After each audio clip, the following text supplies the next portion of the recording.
jump up there when you answer them as well. Your position is quite tricky because Labor introduced the TPP and Phil Goff supports the TPP and he doesn't believe the text will be released. What are your thoughts around that? Well, I made it pretty clear in my comments earlier. I think that Labor is pro-trade. I mean, we see trade as being vital to the country's economic prospects.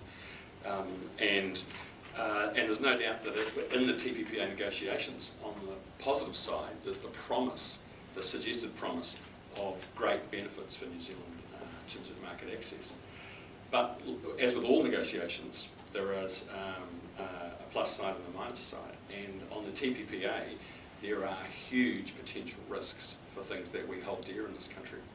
So Labor is concerned about those things, like Farmac, like the threat that the IP proposals could make to a New Zealand software industry and innovation, and a raft of other provisions in the negotiations that could constrain the ability of future governments to regulate to protect the common good.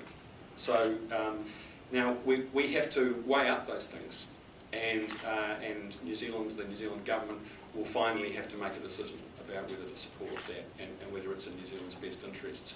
Our concern here is that the secrecy with which the New Zealand government is conducting these negotiations totally prevents the public of New Zealand having an informed view about those trade-offs and what might be at stake. And that undermines the legitimacy of the whole shooting match and is undemocratic. If those details aren't released, will Labor vote against it? We will weigh up, as our position makes clear, we will weigh up the agreement and make a decision based on what we believe is in the best interests of New Zealand. But I'm telling you today that we have major concerns about some of the risks posed by the TPPA, the provisions that we know are being discussed and negotiated. They will have to be weighed up against the potential benefits for New Zealand, and that's always the case with these negotiations.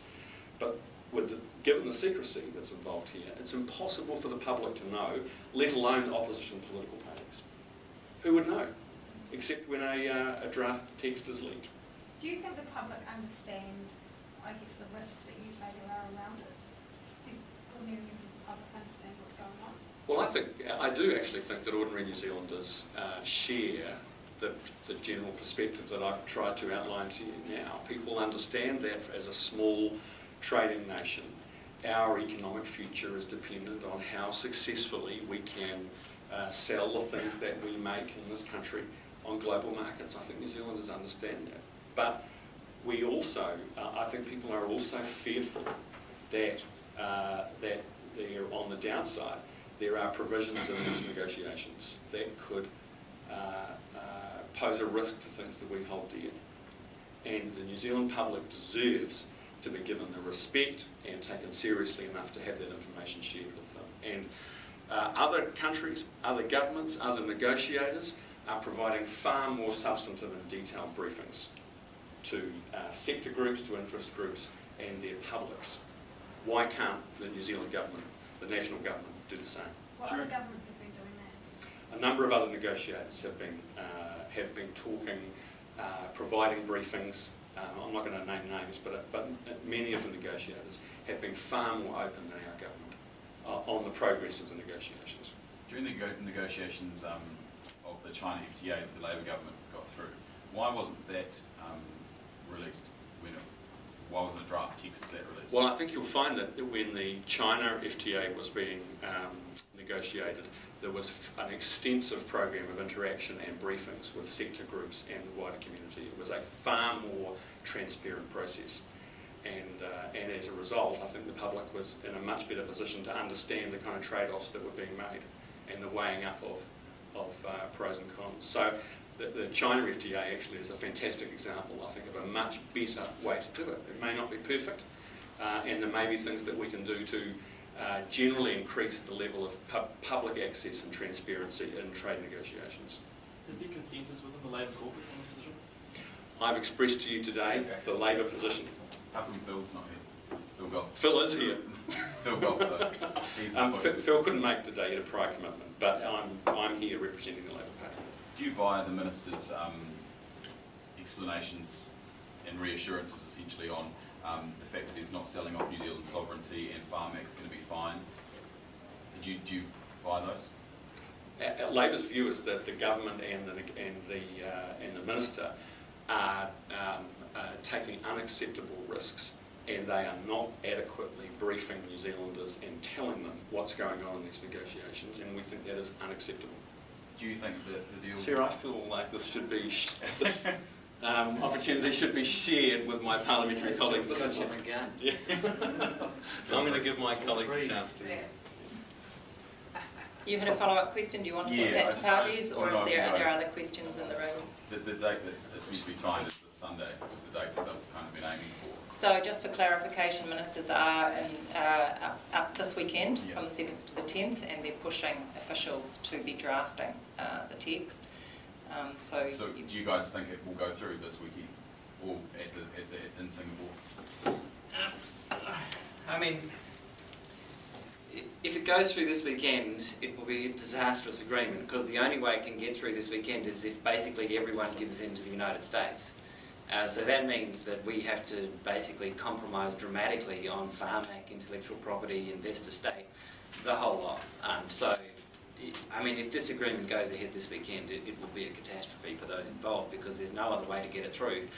Because the US, basically, you have to give the US what they want to get it quickly through the Congress. So, I mean, I just think, yeah, it would be a disaster. How likely is it that it actually will, in your opinion, go through this weekend? Look, I don't think it's particularly likely, because, you know, when we got that leaked chapter on IP, clearly there was a lot of differences, and that's just one chapter. And so one would assume that that's replicated across a number of other controversial chapters. State-owned enterprises, obviously, is another one. And so it doesn't seem likely, but I mean, you just never know. I mean, you know, clearly you've got a group of people involved who are very ideologically committed to this process, and so they're willing to make very significant compromises for our national good in order to achieve their ideological goals. I would have thought one way of interpreting the leak was that the New Zealand negotiators actually had quite a strong idea about New Zealand not giving away too much in those negotiations. Do you think there's some reason for confidence that this government won't sign up if the What we know is, I mean, I agree with some of what you're saying, definitely. So, I mean, I think when you looked at that IP chapter, it was clear there were a number of countries who were standing up against the bullying from the United States around intellectual property, and that's good. What we also know is that there is a huge ideological investment within MFAT in New Zealand and other foreign affairs and trade bureaucracies in other countries to these kind of projects, and so that creates tremendous momentum to push them through. So yeah, I mean, we don't know where that's going to end. I hope that there's a rational outcome to this and there's no agreement this weekend, but that is our concern, is that it gets pushed through. If a deal gets done before the next election and Labor and the Greens win next year's election, what's your plan from there? Would you plan to get rid of it, or how do you plan on looking at it? Well, I mean, I think it creates a problem, no question. It depends in part whether the legislation will have got through the House, because parts of the deal will probably require legislation, not all of it, but some parts of it will require legislation. So it will depend in part whether that legislation has made its way through the House or not. And then we'll have to look at what the alteration provisions look like, because each of these agreements has different clauses around how you can change your commitments and what the carve-outs look like. So how you change them can have a higher or a lower cost, so we need to look at it and look at the cost of extraction from such an agreement. And we can't really do that until we see the text, but it is a problem, no question about it. Do you think the government will try and rush it through to ensure it was in place before this? I think if they do a deal in the next week, then I think that they will try to rush it through to lock it in. I mean, they talk about, the people who advocate these deals talk about the ratchet. The idea is it's a one-way ratchet. You tighten the screws on national governments, parliaments, so that over time it's hard to turn it back. So you reduce the democratic space over the years, so there's less space for parliaments to regulate. That's the idea of the agreements. The idea of the agreements is to bind the hands of governments so they cannot regulate. That's their purpose. So, yeah, I mean, I think that's how they want to do it. Will the ideal outcome for you be that these talks just completely fall over, because they have been delayed and they seem to be moving very slowly? Could it just get to a point where I mean, I think it's highly likely it'll fall over. When you think about what New Zealand's likely to get out of it, I mean, there's bugger all for New Zealand in it. I mean, are we, so everyone talks about agricultural access, right? I mean, are we really going to get expanded agricultural access into the US market? I mean, really. I think that's highly, highly unlikely. Australia, in the middle of being best mates during the Gulf War and all the rest of it, John Howard and George Bush, Australia got almost nothing out of the US-Australia FTA. And that was a bilateral between those good friends in the middle of a war. So, what are they going to give New Zealand in a multi or a plurilateral negotiation where we don't have those kind of political ramifications around it? I don't think we're going to get a lot out of it. I think there'll be very little in it for New Zealand. Do other parties wish to comment on this question? Cool. Oh, could I ask a question, Marilyn here from the New Zealand Nurses Organisation? We've been very active in trying to raise awareness. We're not anti-trade either, Phil. We have no opinion on trade agreements, but like you, we are concerned that only 5 of the chapters are about actual trade and commodities, and the rest of it is about that sort of behind-the-border regulation. We've been assured a lot about the fundamentals of farm act are going to be protected, but you mentioned OzFTA, the Australian Free Trade Agreement. They thought they'd protected their medical benefit schemes. They've got increased medicines prices, and the thing around farm act with the TPPA is that that basically it's undermining the generics industry, so there's not going to be anything. So my question is, and we've tried actually over 2 years, we tried to get it discussed, in the health committee. We've tried a number of times to have, to have public forum where this could be discussed and etc. And although we've been given private access sometimes to the negotiators, it certainly hasn't been in a public forum. And so my question was, sort of like what have the parties done about, for instance, supporting the Malaysian proposal to carve out tobacco? Are all of your parties very firm on rejecting ISDS clauses like Australia? I mean, New Zealand has not stood with Australia on that. But is that your party's position?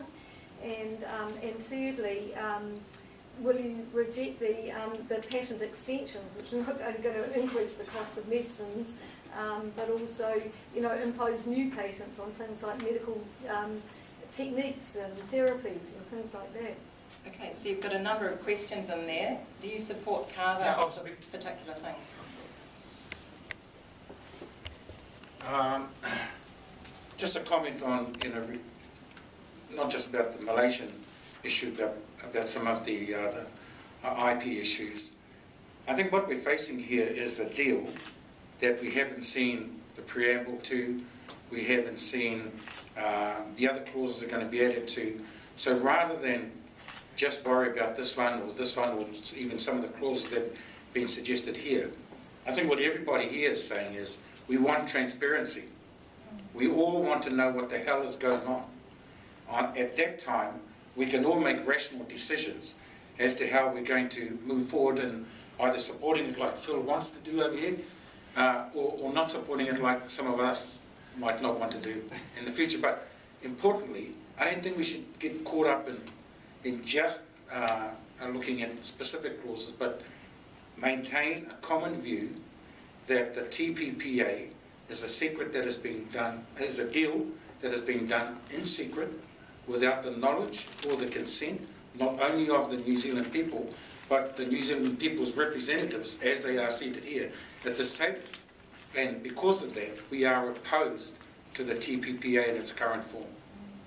And best, I think, if we sort of focus at that higher level. If we had the whole of the document and we could see just exactly what the Malaysian thing was going to mean in terms of the final document, that's another story. Or even the draft document as it is now. But the whole document, I think, is what we need access to. And until Julian Assange comes through with a few more chapters and a bit more information, we're it's embarrassing to say, we are as unaware of what's going on at that level as you are. I guess I was trying to say that Australia's position is against ISD clauses, and they're not the only country, there are other countries throughout the world, but that's their position, they don't sign up to that in any agreement, in any Right. free trade agreement, and that's what I was trying to say. Well, I think if there's a common position here, is that we are against our sovereignty being put under pressure by an agreement that we know nothing about. And, you know, within that comes things like the tobacco, like IP, like a whole range of other things. But our whole sovereignty is under threat with the TPPA, as it is currently being negotiated. Better sit down in case not everybody agrees with that. Can I just address that too? Sorry. So just to be really, really clear, from New Zealand First perspective, we do not believe in giving away our country's control. We do not believe just because we're small, we take crumbs. So, and again, we're all the same. We don't know the text. And you would have to say that the government has actually created this environment of suspicion because it has withheld the text from, even if it's just the opposition parties. So again, we get this sustainable conversation going on. We're all here for the benefit of the country. But with regard to signing away our sovereignty and our ability to control and protect our own people, New Zealand First won't do it. Okay, look, I'm aware that some of the representatives have to dash across the road, so thank you very much for coming. And watch this space. This weekend is going to have some trade-offs, it sounds like.